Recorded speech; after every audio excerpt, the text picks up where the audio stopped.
오늘 본문 말씀은 고린도전서 5장 7절 말씀입니다. 고린도전서 5장 7절 말씀 주보에 보시면 있습니다. 다 같이 합독하시겠습니다. 너희는 누룩 없는 자인데 새 덩어리가 되기 위하여 묵은 누룩을 내버리라. 우리의 유월절 양 곧 그리스도께서 희생되셨느니라. 아멘. 날이 엊그제부터 좀 쌀쌀해졌습니다. 건강에 진짜 유의하시기 바랍니다. 보름 지나면 또 입동이라고 합니다. 그러니까 이번 달도 얼마 남지 않은 것이죠. 이번 달에는 추석이 있었습니다. 우리에게는 추석하고 설이 아주 이제 큰 명절인데 성경의 이제 배경이 되는 이스라엘에서는 어떤 명절이 이제 가장 큰 명절이겠습니까? 바로 유월절이라고 할 수 있습니다. 학생에게는요, 유월절 3주 방학이 있고 직장인들도 유월절 시작일까 또 일주일 후에 유월절 마친 때 그때 또 공휴일입니다. 그리고 중간에도 일을 정상적으로 안 한다고 합니다. 또 크리스찬 경우는 어떤가요? 크리스찬에서 가장 큰 기념일은 부활절이라고 할 수 있겠죠. 그래서 유럽에서는 부활절 때 이제 학생들이 2주간 방학을 하기도 합니다. 그러면 이 유월절하고 부활절하고 그 시기는 날짜는 얼마나 차이가 나겠습니까? 서로 이제 사용하는 달력도 다르고요. 또 이 부활절은 또 4세기에 제정한 또 원칙이 있어가지고 편차가 꽤 생기지만 원칙적으로 보면 원래는 이제 3, 4일이 돼야 되겠죠. 왜 그런가에 대해서는 우리가 잠시 후 살펴보면서 알 수 있을 것 같습니다. 오늘 이 말씀에서 보시면 정말 오늘 우리가 나눌 것은요, 어린 양 대신 예수 그리스도인데 정말 세례 요한이 요한복음 1장 29절에서 이야기한 것처럼 세상 죄를 지고 가는 하나님의 어린 양이다 이렇게 이야기를 했습니다. 근데 여기서 나온 이 어린 양, 예수님이 어린 양이라고 할 때는 크게 세 가지를 생각해 볼 수 있을 것 같습니다. 첫 번째가 오늘 말씀드릴 유월절 어린 양이 있고요. 또 희생 제물 전체를 총칭한 의미에서 어린 양 이렇게 할 수도 있고 또 아사셀 염소를 또 어린 양이다 이렇게 했을 수도 있습니다. 그래서 오늘은 이 세 개를 쭉 시리즈로 계속 살펴볼 텐데 오늘은 그 첫 번째 시간으로 유월절 어린 양 대신 예수 그리스도에 대해서 말씀을 나눠보도록 하겠습니다. 유월절은 지금으로부터 3,500년 전 애굽 이집트에서의 한 사건에서 그 연원을 두고 있습니다. 애굽은요, 거기서 이제 아브라함의 증손이고 이삭의 손자고 야곱의 아들인 요셉이 총리로 있을 때 7년 기근의 어려움을 다 이제 미리 방비해서 그래서 잘 보낼 수 있었습니다. 그래서 애굽의 이제 고센 지방에 이주했던 그 이스라엘 야곱의 자손들은 참 좋은 대우를 받으면서 번성했죠. 근데 왕조가 바뀌면서 이 애굽의 이스라엘 백성들은 마치 이제 식민지 백성의 종과 같은 삶을 살게 되었습니다. 심지어 이제 남자아이들이 태어나면 죽여버리라 그러고 또 안 되니까 강에 던져버리라 이러한 명령이 있었죠. 그러니까 어떻게 보면 이스라엘이 백성들은 애굽에 있어서 다 거기 흡수돼서 사라질 위기를 겪기도 했던 것입니다. 정말 이 람세스를 비롯한 그 도시 건설에 동원돼서 벽돌을 굽는 그런 강도 높은 일을 하였죠. 이 삶이 너무 힘들어가지고요. 백성들은 하나님께 부르짖었습니다. 진짜 하나님께서는 이 신음소리를 들으시고 모세와 그 형 아론을 바로에게 보내서 이스라엘 백성을 나가게 해달라 그렇게 요청하라고 하셨습니다. 그런데 바로 입장에서는 어떻겠습니까? 이 종살이를 그만두고 자유인이 되어서 다 떠나겠다 이런 요청으로 당연히 받아들이기 때문에 제사 지내러 광야로 가겠다 이런 것들을 계속 거부한 것이죠. 하나님께서는 정말 이 모세를 통해서 애굽에서 이제 9가지 10가지 재앙을 내렸습니다. 피재앙, 그죠? 개구리 재앙, 이재앙, 파리재앙, 가축 돌림병, 종기, 우박, 메뚜기, 흑암 이런 쭉 이제 9가지 재앙을 차례차례 내렸는데 바로가 이제 부분적으로 흔들리기도 했습니다. 그렇지만 결국은 이스라엘 백성이 나가는 것을 허락하지 않았습니다. 그래서 마지막으로 이제 10번째 재앙으로 하나님께서는 이스라엘 백성을 제외한 애굽의 모든 집에 그 장자뿐만 아니라 가축의 처음 난 것까지 다 멸하는 그러한 재앙을 내리기로 결정하셨습니다. 이 장자 재앙은요, 바로도 이제 무릎 꿇게 만드는 정말 무시무시한 재앙이었습니다. 그렇지만 하나님께서는 고센 지방에 있던 그 이스라엘 백성들을 평온한 가운데 보호해 주시겠다고 약속하셨습니다. 그런데 하나님께서 이 약속하신 이 보호를 위해서 일종의 의식이라고도 할 수 있고 규례라고도 할 수 있는 유월절에 대해서 말씀하시고 이를 지키라고 하셨습니다. 어린 양을 잡아서요, 그 피를 문 좌우 설주와 좌우 임방과 문설주, 그러니까 문 왼쪽 오른쪽 위 디귿자로 이렇게 피를 다 바른 것이죠. 문틀에. 그렇게 하고 양을 또 특별한 방법으로 먹어라 이렇게 하신 것입니다. 그러면은 하나님께서 멸하는 자로 정말 애굽 땅을 치실 때 이 양의 피, 어린 양의 피가 발라져 있는 집에는 재앙을 내리지 않고 건너가겠다, 이렇게 이야기를 하신 것입니다. 그래서 이렇게 건너간다, 넘어간다, 여기서 나온 것이 바로 유월절이 되는 것입니다. 헬라어로는요 페사흐였고, 이게 이제 아람어로 오면서 발음이 약간 바뀌고, 그래서 이제 히브리어에서 페사흐였던 것이 아람어로 좀 바뀌고, 그래서 헬라어에서는 파스카 이렇게 부르기도 했습니다. 이런 유월절이, 그래서 영어로는 이제 패스오버죠. 넘어간다. 우리도 유월 넘어간다, 이런 것입니다. 그런데 이 유월절 사건은요 정말 핵심적인 사건인데, 종살이 되었던 이스라엘 백성들을 출애굽에서 이끌어내서 약속의 땅인 이제 가나안 땅으로 들어가는 사건이었던 것이죠. 그러니까 노예로 있던 상태에서 완전히 자유의 몸이 되는 것이고, 어둠 가운데 있던 백성들을 빛 가운데로 이끄신 것이고, 죽음을 앞둔 자들에게 정말 죽음을 구출하고 구원한 사건이 되는 것입니다. 우리가 잘 아는 아브라함, 이삭, 야곱, 요셉 때를 족장 시대라고 말합니다. 그러니까 다르게 보면 이스라엘 백성들이 한 민족으로서 한 국가로 형성되지 못한 시대이기도 한 것이죠. 그런데 애굽에 가서 비로소 그러한 기초가 마련돼서 나오는데, 정말 독자적인 민족이 되고요, 독자적인 또 국가가 되는 그 첫 번째 조건이 뭐겠습니까? 애굽에서 빠져나오는 것이죠. 반대로 빠져나오지 못하면 소멸될 수도 있는 그러한 민족의 어떻게 보면 존폐가 걸린 중대한 시점에서 하나님께서는 이 유월절에 대해서 말씀하신 것입니다. 그렇기 때문에 이렇게 중차대한 것이기 때문에 어떤 일까지 있었냐면요, 하나님께서는 달력을 바꾸라고 합니다. 그 당시가 이제 3, 4월이 되는데 그것을 첫 달로 하라는 겁니다. 첫 달. 그러니까 이스라엘 백성들은 우리로 치면 3, 4월이지만 그들에게는 정월이 되는 것이죠. 그래서 구약 성경에서 정월 그러면은 이때가 되는 것이고요, 우리에게는 3, 4월경이구나 이렇게 알 수 있는 때가 되겠습니다. 그 3, 4월경에는 이제 보리 이삭이 나던 때죠. 그래서 출애굽기 9장 31절에 보면은 그때가 7번째 재앙인데, 그때 보리의 이삭이 나왔다 이런 게 나와 있습니다. 곡식을 히브리어로 하면은 아비브라고 합니다. 아비브. 여러분 이스라엘의 수도가 어디인지 아십니까? 텔 아비브 아닙니까? 여기서 텔은 언덕이고요, 아비브가 바로 여기 나오는 것이죠. 보리의 이삭.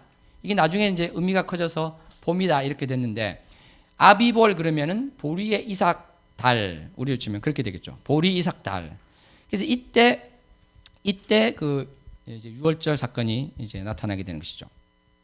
바벨론 유수에는 이 아비볼이 니산월이라는 이름으로 바뀌었습니다. 그래서 이제 신약 시대는 니산월 이렇게 되는 게 더 자연스러운 것이죠. 어쨌거나 이 아비볼, 니산월이 첫 번째 달로 되었습니다. 그래서 정말 이 시기가 유월절 이 사건이 유월절에 그 하나님께서 베풀어 주신 그 은혜가 너무나도 중요한 그런 때다, 이것을 알 수 있는 것이죠.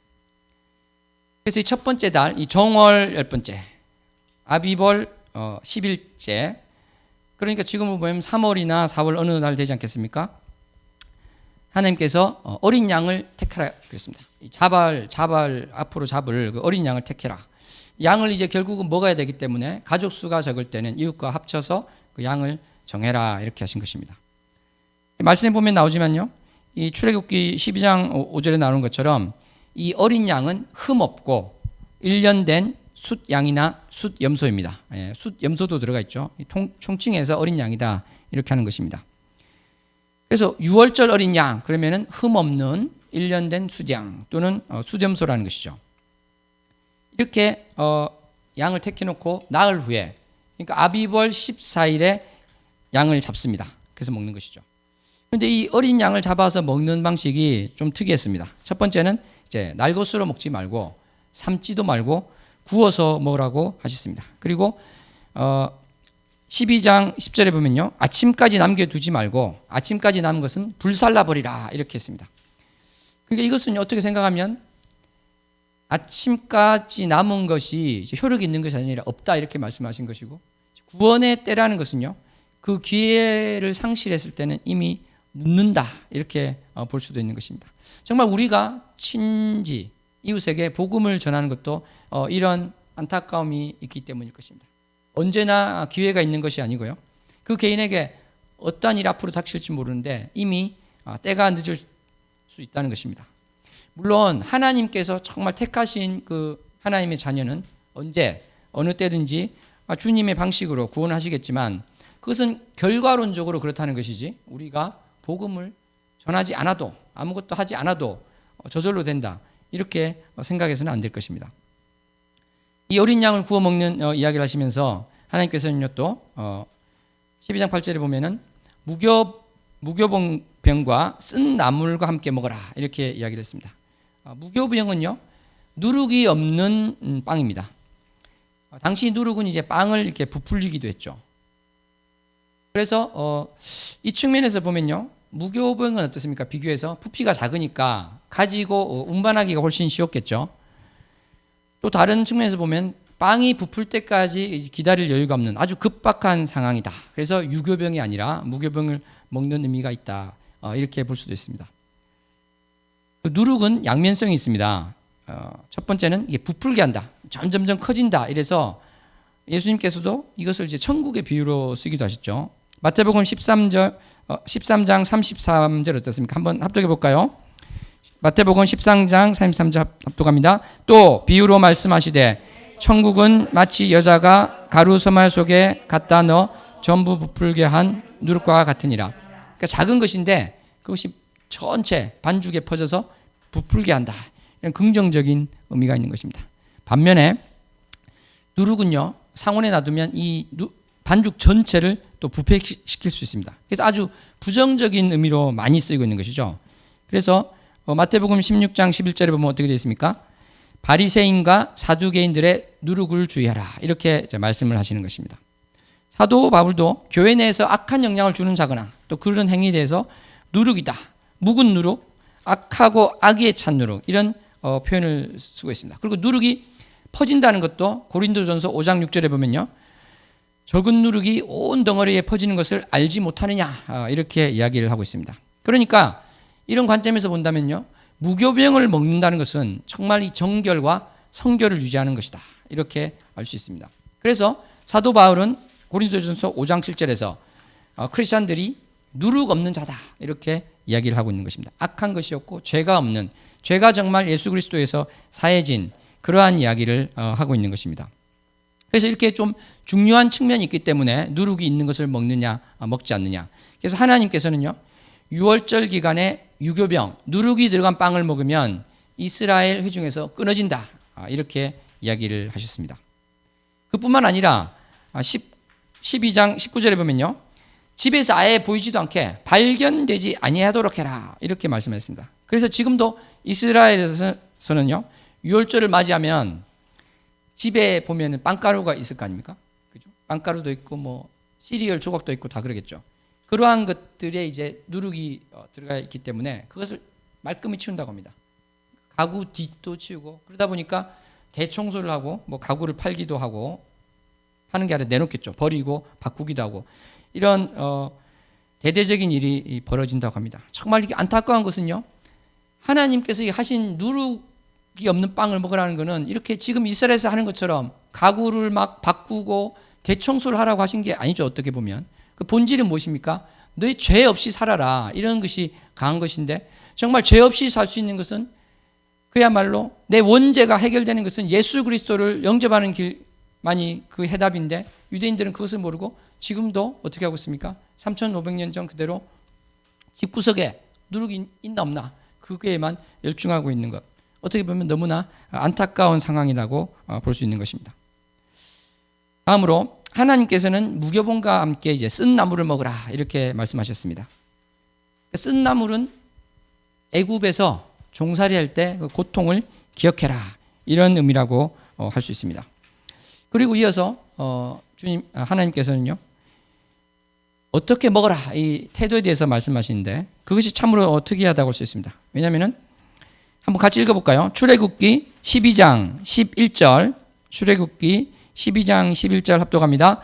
너희는 그것을 이렇게 먹을지니 허리에 띠를 띠고 발에 신을 신고 손에 지팡이를 잡고 급히 먹으라. 이것이 여호와의 유월절이니라. 여기 말씀해 보시면 어떻게 되어 있습니까? 허리에 띠를 띠고 어떤 것을 이제 출발을 준비하는 것이죠. 발에 신을 신으라는 것입니다. 또 손에 지팡이를 잡고, 지팡이는 이제 걸어갈 때, 먼 길을 갈 때 꼭 필요한 것이겠죠. 또 급히 먹으라고 하는 것입니다. 정말 어떻게 보면 전쟁 상황처럼 엄중하고 임박한 환란처럼 정말 두려운 것이고 비교할 수 없을 만큼 급박한 상황이다. 이것을 이제 말씀하고 계시는 것입니다. 그런데 여러분 이렇게 쭉 어떻게 구워서 먹고 무교병 그다음에 어떻게 먹으라 다 이야기를 이렇게 쭉 하셨지만 역시 가장 중요한 것은 무엇이겠습니까? 어린 양을 잡아서 그 피를 문틀 좌우 위에 바르는 것이라 할 수 있습니다. 출애굽기 12장 7절 그 피를 양을 먹을 집 좌우 문설주와 임방에 바르고 그 테두리에 다 바르라는 것입니다. 이것이 가장 중요한 것인데 만약에 말입니다. 이거를 하지 않고 이 어떻게 먹으라는 것만 관심 쌓고 다 했다. 그러면 정말 얼마나 안타까웠고 어리석은 일이겠습니까? 하나님께서 정말 이 피를 바르라. 그랬을 때 정말 장자재앙이 내릴 때 피를 보면 넘어가겠다고 말씀을 하셨습니다. 출애굽기 12장 12절 다 같이 합독합니다. 내가 그 밤에 애굽 땅에 두루 다니며 사람이나 짐승을 막론하고 애굽 땅에 있는 모든 처음 난 것을 다치고 애굽의 모든 신을 내가 심판하리라. 나는 여호와라. 예, 그렇습니다. 정말 장자 재앙을 한다는 것은요. 어떤 것입니까? 애굽에 있는 모든 신을 심판하겠다. 바로도 신처럼 오셨는데요. 이것들을 다 심판하겠다. 태양신, 모든 신을 심판하겠다는 하나님의 그 의지의 표현이기도 하신 것입니다. 다시 한번 말씀드리면요. 정말 이 양의 피로 입구에 다 바르는 것이 가장 중요했는데 이것을 까맣게 잊어버리고 양을 어떻게 먹지? 이렇게 먹으라 그랬지. 저렇게 먹으라 그랬지. 여기에만 집중하는 것은 정말 안타까운 일이죠. 크리스찬인데요. 교회를 왔다 갔다 하는데 정말 자기에게 가장 핵심적으로 중요한 이 구원의 문제에 대해서 이거를 해결하지 못하고 교회만 왔다 갔다 하면 정말 그것처럼 안타까운 일이 어디 있겠습니까? 사랑하는 성도 여러분, 오늘 본문 말씀에 보면 예수님께서 유월절 양이라고 되어 있습니다.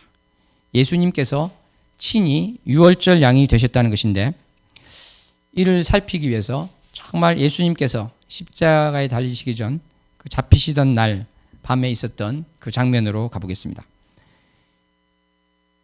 주님께서 십자가에 달리시기 전에 예수님께서는 제자들과 최후의 만찬을 하셨습니다. 그래서 이 주님께서는 십자가에 달리신 때가 그 마가복음에는 어떻게 되어 있냐면요. 15장 42절에 보면 준비일, 안식일 전날이다 이런 말이 나옵니다. 준비일이라는 것은요. 명절을 준비할 때도 준비일이라고 하지만 주로 이제 일반적으로 많이 쓰는 것은 안식일 전 준비일 이 말을 하는 것입니다. 그러니까 준비일, 안식일 전날이다. 그러니까 예수님께서 십자가에 달리신 것은 분명히 이제 금요일이 되는 것이죠. 그래서 금요일 날 십자가에 달리시고 토요일 날 안식일 지나서 일요일에 이제 부활하셨던 것입니다. 3일째 되던 날. 그래서 일요일에 부활하셨기 때문에 주의 날이다. 그래서 지금도 우리가 주일이라고 하고 있지 않습니까? 그러니까 이제 금요일에 십자가에 달리셨으니까 목요일에 최후의 만찬을 이제 하신 게 됩니다. 공간복음에 의하면 이 최후의 만찬은 예수님과 제자들이 함께한 유월절 식사였습니다. 왜냐하면 이 제자들이 할 때 무교절 첫날이다 이런 표현도 나오고 유월절 음식 잡수실 것을 어디서 준비해야 됩니까? 이렇게 마태복음 26장 17절에 나오고 있습니다. 또 예수님 당시에 유월절 절기는요 그 예루살렘에서 이렇게 지켰는데요. 유월절 식사도 예루살렘 성 안에서 하여야 했습니다. 그러니까 예수님께서 베다니가 아니라 예루살렘에서 식사하신 것, 이거 자체가 이 최후의 만찬이 유월절 식사가 아니냐 이렇게 이야기되기도 합니다. 유월절 때는요, 각 지역에서 이제 예루살렘으로 오기 때문에 요세푸스 기록에 따르면 양을 25만 6,500마리를 잡았다고 합니다. 25만 마리. 그러니까 한 마리에 보통 10명 이상 먹으니까 사람들도 뭐 250만 명 이상 모였다는 것이죠. 그래서 유월절 식사에서는 이 양을 먹는 것이 가장 또 중요한 장면이 되겠죠. 그런데 어떻게 된 영문인지 최후의 만찬, 그 공간복음, 마태, 마가, 누가복음 보면은 어린 양이 등장하지 않습니다. 예수님께서 이제 빵을 떼어서 제자들에게 주시면서 나의 몸이라고 하셨는데요. 그거 한번 합독해 보겠습니다. 마태복음 26장 26절 합독합니다. 그들이 먹을 때 예수께서 떡을 가지사 축복하시고 떼어 제자들에게 주시며 이르시되 받아서 먹으라, 이것은 내 몸이니라. 예, 빵을 떼어내서 주셨다는 것은 무엇을 상징합니까? 주님께서 그 몸이 찢겨져서 죽으실 것을 이야기하고 있는 것입니다. 또 포도주를 주시면서 말씀하신 것 27절 마태복음 26장 27절 합독합니다. 또 잔을 가지사 감사기도 하시고 그들에게 주시며 이르시되 너희가 다 이것을 마시라. 이것은 예수님께서 십자가에서 흘리실 피, 십자가에서 우리를 대신해서 흘리시며 우리의 죄를 사해 주시는 것을 상징합니다. 28절 합독합니다. 이것은 죄사함을 얻게 하려고 많은 사람을 위하여 흘리는 바 나의 피 곧 언약의 피니라. 그러니까 이 유월절 양 대신 예수 그리스도께서 정말 피를 흘리시고 정말 몸이 찢기시는 그것을 통해서 정말 우리가 앞에 쭉 길게 살펴봤던 이 유월절 양, 예수님이 바로 이 유월절 양 되신다. 이것을 우리가 성경 보면서 깨달을 수 있는 것입니다. 아까 말씀드린 것처럼 이 최후의 만찬, 유월절 식사라고 할 수 있는데 어린 양이 등장하지 않았습니다. 양고기가 있었으면요, 양을 떼서 주면서 이것이 내 몸이다 이렇게 하실 수도 있으셨을 텐데 빵으로 하셨습니다. 사랑하는 여러분, 물론 이것이 최후의 만찬 식사 때 양이 없었다 이렇게 확증이 되는 것은 아니지만 곧 살펴볼 이제 요한복음에 의하면 이 최후의 만찬 식사는 유월절 하루 전에 이루어진 것이라 볼 수 있습니다. 그래도 이제 하루 차이로 식사를 하더라도요, 넓은 의미에서 유월절 식사로 볼 수 있고, 아까 말씀드린 것처럼 양을 25만 마리 잡고 사람이 뭐 250만 명 이상 모이고 이러니까 이게 뭐 여러 이유에서 장소가 너무 부족해서 그럴 수도 있고, 그래서 하루 일찍 할 수도 있었겠죠. 물론 이게 또 쓰던 달력이 달라서 요한복음 기사와 공간복음 기사가 다르다 뭐 이런 주장도 많이 있지만, 제가 볼 때는 달력 뭐 이렇게 이야기할 수도 있지만 좀 일반적으로 이렇게 볼 수 있지 않은가 생각됩니다.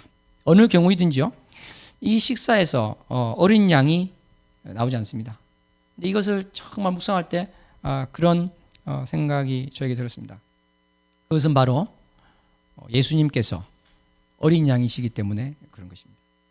최후의 만찬 자리에 있던 그 예수님이 바로 어린 양이 되시기 때문에 어린 양이 있었다. 고기를 이야기를 하지 않는 것입니다. 요한복음은 정말 이 예수님께서 어린 양이 되셨다는 것을 더 상징적이고 명확하게 기록하고 있습니다. 요한복음에 의하면 예수님께서 십자가에서 돌아가신 때, 그때가 바로 유월절입니다. 그러니까 바로 이스라엘 백성들이 유월절을 지키기 위해서 양을 잡는 그날, 양의 피를 흘리고 양을 잡는 그날 예수님께서 친히 유월절 양이 되셔서 피를 흘리고 죽으셨던 것입니다. 이스라엘 백성들은요, 양을 잡으면서 이 어린 양에 의해서 우리가 출애굽에서 구출되었다, 애굽에서 탈출해서 구출되었다 이렇게 막 이야기하면서 먹었겠지만요, 실제로 그 백성들을 진정으로 구원할 수 있는 그 어린 양은 2000년 전 그 장소에 바로 예수 그리스도 한 분밖에 없었던 것입니다. 25만 마리의 양이 도살당했지만요, 그 양이 구원해 주는 것이 아니고 그 피가 구원해 주는 것이 아니고 바로 친히 유월절 양 대신 그 예수 그리스도께서 피를 흘리셔야만 구원이 되는 것이었던 것입니다. 출애굽기 12장 16절에 보면은 양의 뼈를 꺾지 말라.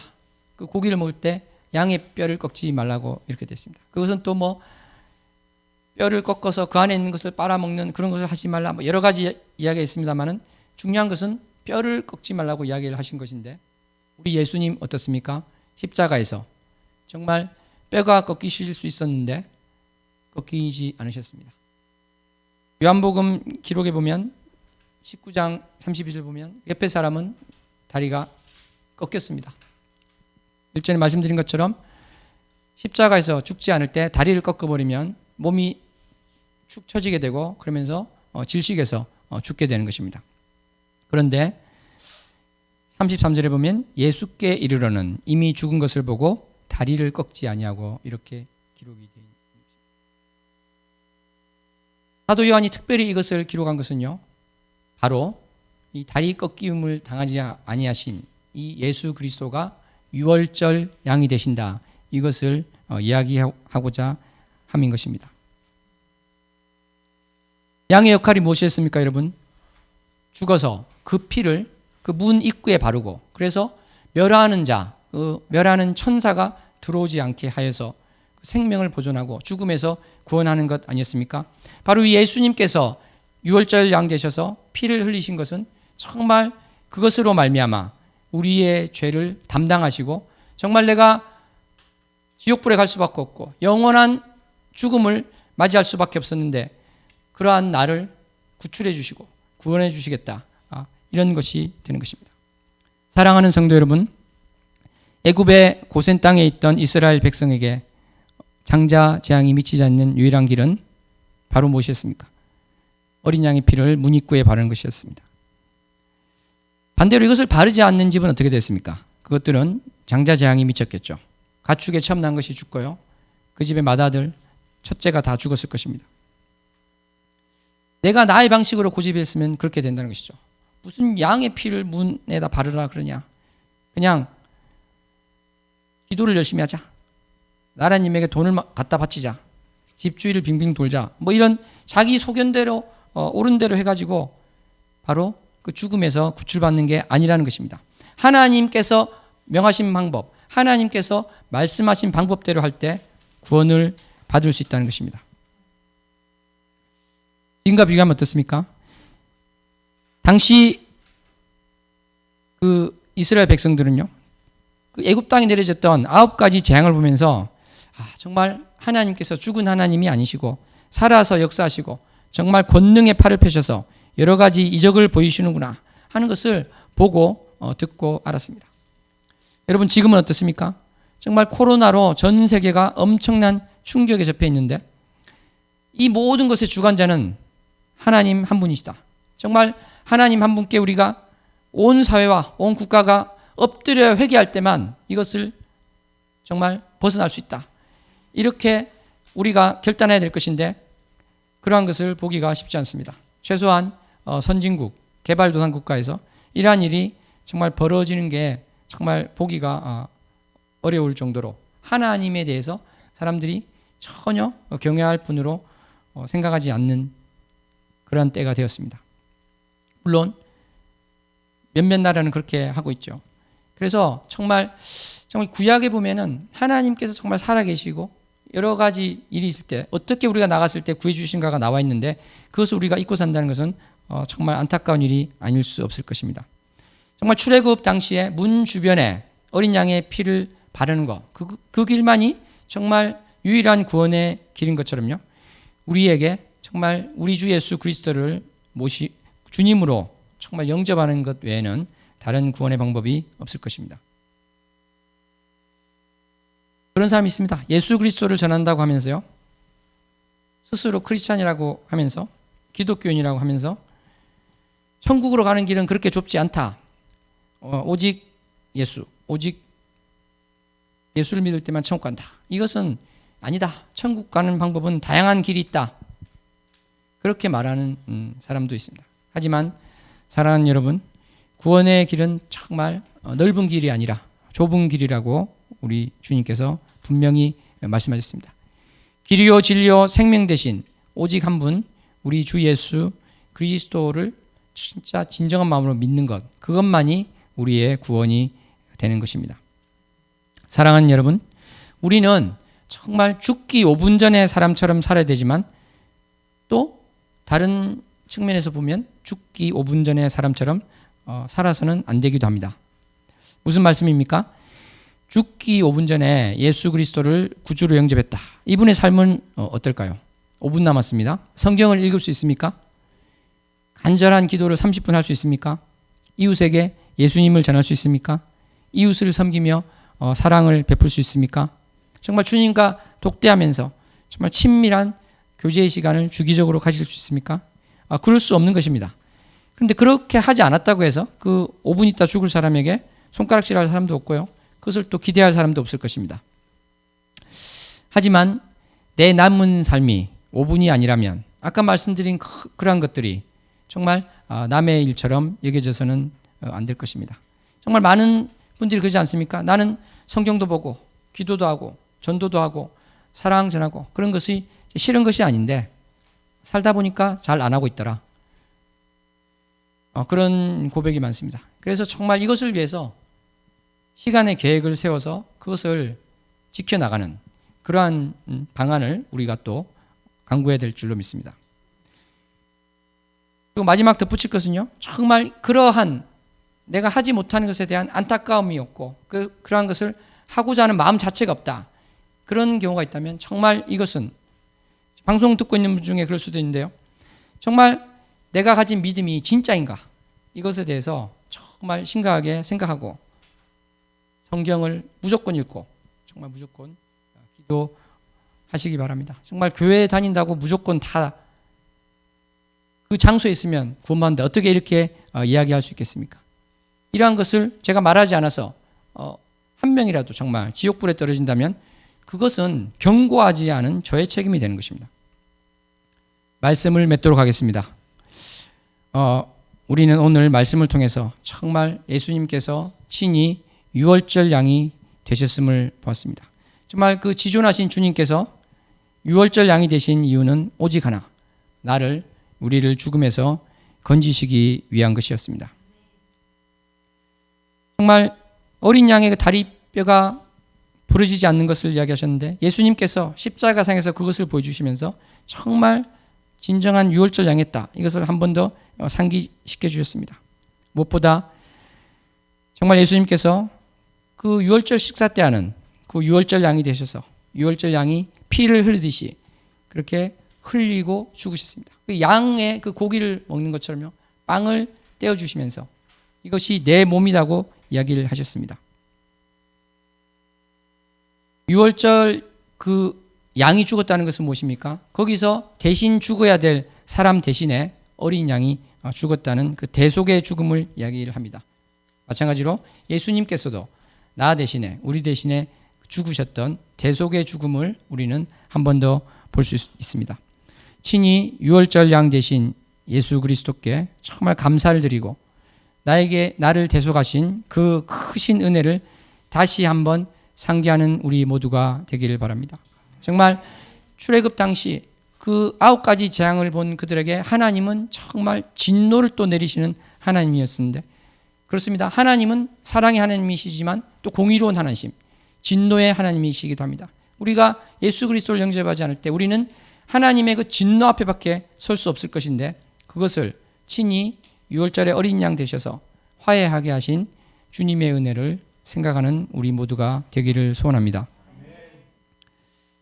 정말 이스라엘 백성들이 한 것이라고는 그 피를 바른 것밖에 없지 않습니까? 마찬가지로 우리가 다른 그 무엇이 아니라 예수 그리스도를 믿는 것, 그 아무것도 아닌 거라고 할 수도 있는데 그것을 보시고 하나님께서 우리를 자녀 삼아 주신 것, 거기에 대해서 정말 무한 감사를 드리는 저와 여러분 되시기를 소원합니다. 아멘. 말씀 생각하시면서 기도하는 시간 가지겠습니다. 제가 짧게 기도하고 다 같이 동성 기도하시겠습니다. 하나님 아버지 감사합니다. 오늘 유월절 어린 양 되신 예수 그리스도에 대해서 보았습니다. 정말 내가 무엇이간데 우리가 무엇이간데 정말 살리기 위해서, 생명을 주시기 위해서 친히 유월절 양이 되셨는가 감사함으로 나아가기를 원합니다. 정말 주님의 그 깊은 것을 아는 자 되기 원합니다. 주님 감사합니다. 사랑합니다. 내 평생에 유월절 양 되신 주님을 잊지 않게 하여 주시옵소서. 예수님 이름으로 기도합니다. 오늘 말씀 생각하시면서 주여 3번 부르고 기도하시겠습니다. 주여, 주여, 주여. 하나님 아버지 감사합니다. 주님 사랑합니다. 주님 이스라엘 백성들을 불쌍히 여기셔서 유월절 어린 양을 통해서 구출하시고 구원해 주신 하나님께서 우리를 나를 불쌍히 여기셔서 예수 그리스도를 친히 유월절 어린 양이 되게 보내주셔서 아버지 그 자리에 양이 되셔서 죽어가셨습니다. 나를 위해서 피를 흘리셨습니다. 수많은 어린 양들이 죽어갔지만 오직 예수 그리스도 유월절에 온전하신 어린 양이 예수 그리스도였는데 그것을 모르고 살아간 사람들을 안타까운 눈으로 바라봅니다. 아버지 이 땅에 얼마나 많은 사람들이 길이요 진리요 생명 되신 예수 그리스도를 모르고 살아가고 있습니다. 아버지 그 많은 사람들에게 안타까운 심정을 가지고 우리가 예수 그리스도를 전하게 하여 주시옵소서.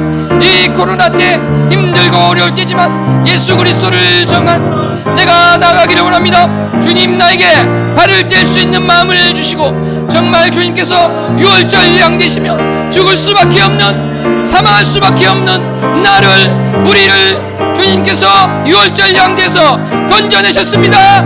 구출하셨습니다. 구원하셨습니다. 고백하고 전하는 우리가 되게 해주시옵소서. 세계 만방에 예수 그리스도를 전하기 위해서 선교에 또 힘쓰는 십자가 은하계가 되게 해주시옵소서. 아버지 제마이 선교에 함께하는 우리가 되게 해주시고 아버지 주의 이름을 위해서 나갈 수 있는 우리 모두가 되게 하여 주시옵소서. 주님 사랑합니다. 아버지 주여 주님 라샤마야라바야라바 아바라샤야라바야라바 아버지 주여 리바라샤야라바 아버지 주님 감사합니다. 주님께서 주신 것으로 나가는 것 아버지 주님 유월절 어린 양 기억하는 자 되게 하시고 아버지 나의 마음속에 온전하게 모시게 해주시고 주님 내가 어떻게 살아야 됩니까? 나의 삶이 5분밖에 있는 것이 아니라 엄청난 주님께서 허락하신 그 삶 가운데 주를 위해서 나가신 시간이 되게 해주시고 아버지를 위해서 나간 시간이 되게 도와주시옵소서. 주님 아버지 사랑합니다. 아버지 라샤이야라바야라바야라바스 아버지 주님 감사합니다. 아버지 예수님 이름으로 기도합니다.